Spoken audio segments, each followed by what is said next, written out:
Good day mga kamak and twist, and allow me to bring you to another beautiful destination. So para maiba naman, San Mateo, Rizal.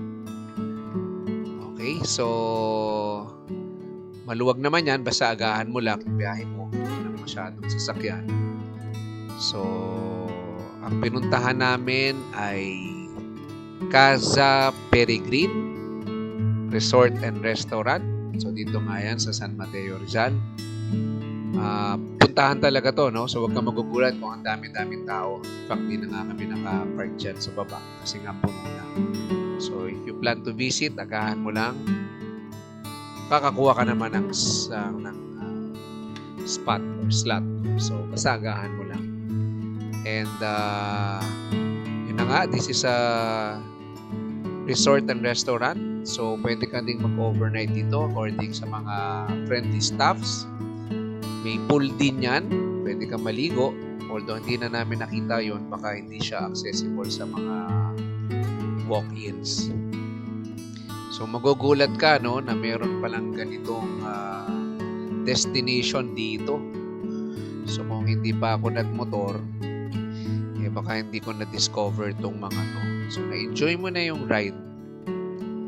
Na-enjoy mo pa yung destination. So, talagang stress reliever.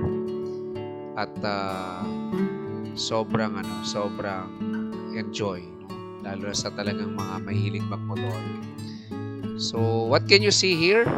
Of course, ang pupuntahan mo talaga dito ay ito. Yung magnificent mountain ranges or view. So, kita mo yan, no? May mga kainan niya na nakakapit sa puno. So, pwede ka dyan, no? So, sobrang ganda ng view. Mother Nature at its best.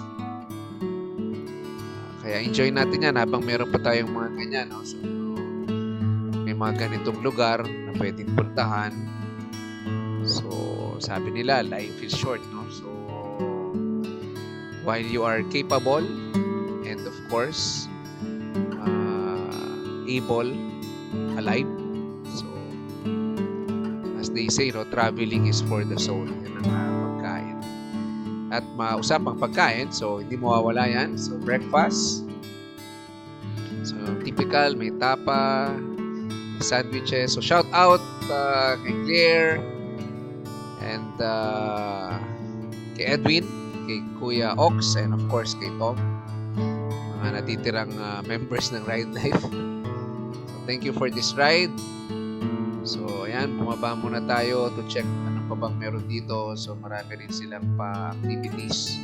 Of course, mga spots, no, for picture taking. Okay, magsawa kayo. Ideal din to bring your loved one or OBR. Talaga may enjoy nyo ang inyong bonding dito. So yan, may pa-swing sila, may pa-rappel, tawag dyan, buwis buhay.